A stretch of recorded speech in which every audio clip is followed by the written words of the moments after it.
नमस्ते, कैसे हैं आप सब। एक बार फिर से आपका स्वागत है। तो आज की इस वीडियो में हम देखने वाले हैं कंप्यूटर के 5 क्वेश्चन, क्योंकि चतुर्थ श्रेणी में 4th ग्रेड में कंप्यूटर के 5 नंबर के क्वेश्चन आने वाले हैं। तो हम आज 5 क्वेश्चंस देखेंगे और हर एक क्वेश्चन को ऐसे देखेंगे कि 3 डाउट्स हमारे और ज्यादा क्लियर हो जाएंगे। तो चलिए हम चलते हैं सबसे पहले इस क्वेश्चन पे।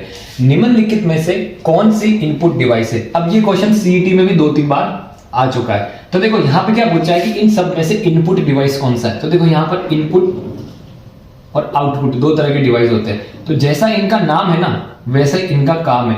इनपुट मतलब मतलब कोई भी इंफॉर्मेशन इन जा रही हो ना, डेस्कटॉप के अंदर जा रही हो कोई भी इंफॉर्मेशन, तो वो हो जाता है इनपुट डिवाइस। पर किसी डिवाइस से इंफॉर्मेशन बाहर आ रही हो हमारे पास, तो वो हो जाता है आउटपुट डिवाइस। चाहे वो इंफॉर्मेशन कैसी भी हो, हम टच कर सकते हो या नहीं हो, है ना, कैसी भी वो इंफॉर्मेशन हो, अगर वो बाहर आ रही है तो आउटपुट डिवाइस, मतलब आउट हो रही है तो आउटपुट डिवाइस, इन जा रही है तो इनपुट डिवाइस हो जाएगा। सिंपल सी फॉर्मेट है। फिर यहाँ पे हमारे सामने ऑप्शंस में है प्रिंटर। तो देखो प्रिंटर में क्या होता है, प्रिंटर क्या करता है, प्रिंट करता है ना। तो वो क्या चीज प्रिंट करता है, हम डेस्कटॉप में कहीं कहते हैं उसको जो प्रिंट करता है, फिर वो प्रिंट करके क्या होता है हमको देता है ना, पेजेस बाहर प्रिंट हो जाते हैं। तो डेस्कटॉप से इंफॉर्मेशन क्या बाहर आ जाती है। तो प्रिंटर यहाँ पे क्या हो जाएगा, आउटपुट डिवाइस हो जाएगा। क्या हो जाएगा, आउटपुट डिवाइस हो जाएगा। इसलिए प्रिंटर हमारा आंसर नहीं होगा, हमको तो इनपुट डिवाइस चाहिए। फिर है सेकंड माउस। तो देखो माउस ऐसा वो छोटा सा होता है ना, तो उस माउस पे हम क्लिक करते हैं, तो हम यहां क्लिक करते हैं, काम कहां होता है, अंदर होता है। तो वो भी क्या है, एक इनपुट डिवाइस है। तो यहाँ पे माउस क्या हो जाएगा, हमारा सेकंड ऑप्शन क्या हो जाएगा, इनपुट डिवाइस हो जाएगा, हमारा आंसर हो जाएगा। क्योंकि माउस पे हम क्लिक करते हैं, इंफॉर्मेशन अंदर जाती है, तो इनपुट डिवाइस हो जाएगा। फिर है विजुअल डिस्प्ले यूनिट। तो ये विजुअल डिस्प्ले यूनिट क्या होता है, देखो यहाँ पे पूरा नाम क्या है, विजुअल, है ना। विजुअल्स मतलब वो पूरी वो बनते हैं ना, चित्र वित्र जो भी हो, विजुअल डिस्प्ले यूनिट। इसका शॉर्ट फॉर्म क्या है, वीडीयू। तो इसको क्या है, जो मॉनिटर हमारा स्क्रीन डेस्कटॉप जो होता है ना, वो यही है, क्या है, वही है। तो वो क्या है, हमारा मॉनिटर डेस्कटॉप, वो तो आउटपुट डिवाइस है, हमको इंफॉर्मेशन दिखा रहा है, तो एक तरह से आउटपुट डिवाइस ही हो गया ना। तो यहाँ पे ये भी क्या हो जाएगा, क्वेश्चन के अकॉर्डिंग क्वेश्चन के अकॉर्डिंग ये आउटपुट डिवाइस हो जाएगा, हमारा आंसर नहीं होगा। सेकंड क्या है, स्पीकर। तो देखो स्पीकर भी क्या है, साउंड हमको बाहर सुनाता है, तो इंफॉर्मेशन एक तरह से बाहर ही आती है। तो यहाँ पे ये भी क्या हो जाएगा, आउटपुट डिवाइस हो जाएगा, हमारा आंसर नहीं होगा। और माउस ऑप्शन सेकंड हमारा यहाँ पे आंसर हो जाएगा। तो उम्मीद करता हूं कि आपको समझ में आया होगा। अभी हम चलेंगे ऐसे 4 और क्वेश्चंस पे। तो यहाँ पे है, निम्न में से किस सॉफ्टवेयर की विशेषता पाइवट टेबल है। तो निम्न में से ये जो सॉफ्टवेयर है चारों, तो सबसे पहले सॉफ्टवेयर क्या होता है, देखो सॉफ्टवेयर हार्डवेयर, ये भी 2 कैटेगरी होंगे, सॉफ्टवेयर और हार्डवेयर। सॉफ्टवेयर तो वो जिनको हम छू नहीं सकते, जैसे कोई एप्लीकेशन है, कोई है, जैसे ये सब एप्लीकेशन है ना, MS Word, MS PowerPoint, MS Excel, इनको हम छू नहीं सकते, फिजिकल नहीं है, ये कंप्यूटर के अंदर है, तो वो सब सॉफ्टवेयर हो जाते हैं। हार्डवेयर कौन सी चीजें, जैसे CPU हार्डवेयर है और मॉनिटर हार्डवेयर है, ये सब चीजें क्या हो जाती है, हार्डवेयर हो जाती है। अब यहाँ पे हमको क्वेश्चन पूछा है, निम्न में से किस सॉफ्टवेयर की विशेषता पाइवट टेबल है। तो यहाँ पे ये चारों सॉफ्टवेयर में से किसमें क्या है, पाइवट टेबल होती है ना। तो पाइवट टेबल किसमें होती है, पाइवट MS एक्सेल में होती है। जो MS एक्सेल होता है उसमें होती है, और ये इस्तेमाल की जाती है, बहुत सारा डाटा हो ना, उसको एक तरीके से देखने के लिए, उसको छांटने के लिए और बहुत सी चीजों के लिए काम आता है। जो पाइवट टेबल है वो हमारा MS एक्सेल में है। ऑप्शन 4 हमारा आंसर हो जाएगा। और यहाँ पे MS पावर पॉइंट है। पावर पॉइंट तो क्या, प्रेजेंटेशन के लिए यूज होता है, प्रेजेंटेशन देने के लिए, इसमें स्लाइड्स होती है ना। और यहाँ पे MS वर्ड क्या, डॉक्यूमेंट बनाने के लिए यूज होता है, और सिंपल टाइपिंग के लिए भी ये यूज होता है। और MS एक्सेल अलग चीज हो गई, यहाँ पे हमारा हुआ ही नहीं। तो ये हो गया हमारा इसका आंसर, MS एक्सेल इसका आंसर हो गया। पाइवट टेबल कहीं भी पूछ ले तो क्या आएगा, MS एक्सेल में होता है। तो ये हो गया हमारा एक क्वेश्चन। अभी हम चलते हैं नेक्स्ट क्वेश्चन पे। ये जो क्वेश्चन है ये भी एग्जाम में आया हुआ है। तो यहाँ पे क्या है, एक्सेल का निम्नलिखित में से कौन सा कमांड आपकी कार्य पुस्तिका की पिछली सीट पर ले जाएगा। तो देखो शीट आ गया, यहाँ पे क्या है, पिछली सीट पर जाना है। देखो अगर आपने MS एक्सेल देखा हो तो MS एक्सेल कैसे खुलता है, ऐसे होता है, ये स्क्रीन है। यहाँ पे क्या होता है, शीट 1 होती है, यहाँ पे नीचे क्या होती है, शीट 1, यहाँ पे क्या होता है, शीट 2, यहाँ पे क्या होता है, शीट 3, और यहाँ पर एक छोटा सा प्लस का निशान होता है कि आपको और शीट बनानी हो तो क्या, और शीट खोलनी हो तो शीट 4 हो जाता है, ऐसे हो जाता है। फिर ऊपर क्या होता है, सब फंक्शन होते हैं कि आपको फॉन्ट बदलना है, कलर करना है ये, और बाकी कैसे होते हैं, ऐसे रो कॉलम्स होते हैं पूरी एक्सेल में। क्या होते हैं, रो और कॉलम होते हैं। मैं तो ये 1 2 बना रहा हूँ, है ना, ऐसा रो और कॉलम पूरी एक्सेल में होते हैं, है ना। एक्सेल में आपको स्क्रीन पे दिखा दूंगा एक और।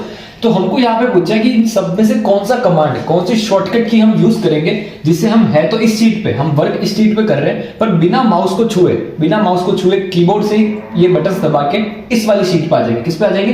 पीछे वाली सीट पे आ जाएंगे। तो यहाँ पे क्या होगा बताऊं, सबसे पहले हमको दे रखा option alt plus page up, ये नहीं होगा क्योंकि अल्ट प्लस पेज अप से क्या होता है, मान लो आप यहाँ पे हो, आपका कर्सर यहाँ पे, आपको इस कोने में आना है, तो आप अल्ट प्लस पेज अप दबाओगे तो आप इस कोने में आ जाओगे। आप अल्ट प्लस पेज डाउन दबाओगे तो इस कोने में आ जाओगे। ठीक है, तो ये हमारा नहीं होगा। सेकंड है control plus page up, control का बटन और उसके साथ पेज अप का बटन दोनों साथ में दबाओगे तो आप इस सीट से इस सीट पे आ जाओगे। ठीक है, और वापस दबाओगे कंट्रोल प्लस पेज अप तो इस सीट पे आ जाओगे। ठीक है, पर अगर आपने कंट्रोल प्लस पेज अप की जगह कंट्रोल प्लस पेज डाउन दबाया, क्या दबाया? डाउन, तो बस उल्टा हो जाएगा, आप इधर आ जाओगे, अब वापस इधर आ जाओगे, नीचे वाली सीट पे आ जाओगे। तो बस यहाँ पे हमारा यहाँ पे आंसर क्या हो जाएगा? Control plus page up. Control plus page up से आप नेक्स्ट क्वेश्चन पे, तो यहाँ पे क्या है, निम्नलिखित में से कौन कंप्यूटर की लघुत्तम स्मॉलेस्ट डाटा यूनिट है? बाइट, निबल, केबी, जीबी। तो देखो केबी, जीबी, बाइट ये हमारे फोन में भी होता है। आपने यहाँ पे निबल सबसे पहली बार सुना होगा, और यहाँ पर हम देखें ना, हम फोन में भी देखते हैं कि केबी, जीबी है ना, तो ये दोनों तो है ही नहीं, हमको भी पता है। पर यहाँ पर ये दोनों में क्या है, इसने कंफ्यूजन कर दी। तो देखो आपको क्लियर करता हूँ, सबसे छोटी यूनिट डाटा की, कंप्यूटर में स्टोरेज में डाटा की सबसे छोटी यूनिट कौन सी होती है? 1 बिट। क्या होती है? 1 bit, BIT, not byte, 1 bit. इसको कैसे लिखते हैं? 1, ये छोटा बी लिखते हैं। ठीक है ना, ये क्लियर है। और ये 4 मिलके क्या बनती है? 4 बिट मिलके, मतलब छोटा 4 बिट मिलके क्या बनता है? क्या कहते हैं उसको? निबल। क्या कहते हैं उसको? निबल कहते हैं। और जब ये 8 बीट हो जाती है, क्या हो जाती है? 8 बीट हो जाती है, 8 बी हो जाती है, छोटा बी। ठीक है, तो यहां पे क्या हो जाता है? 1 बाइट बन जाता है, जो कि हमको क्वेश्चन में दिया हुआ है। फिर ये बाइट है ना, ये ऐसे 1024 बाइट हो जाते हैं। क्या हो जाते हैं? 1024 बाइट, जिनको हम लिखते हैं 1024 बड़ा बी।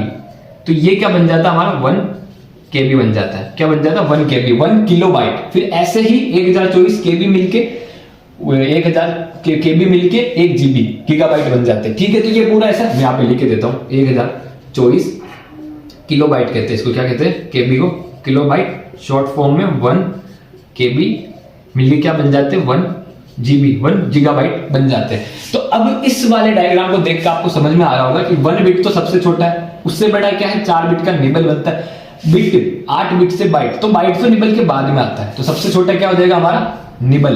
क्या हो जाएगा? सबसे छोटा निबल हमारा आंसर हो जाएगा। तो उम्मीद करता हूं कि आपको समझ में आया होगा।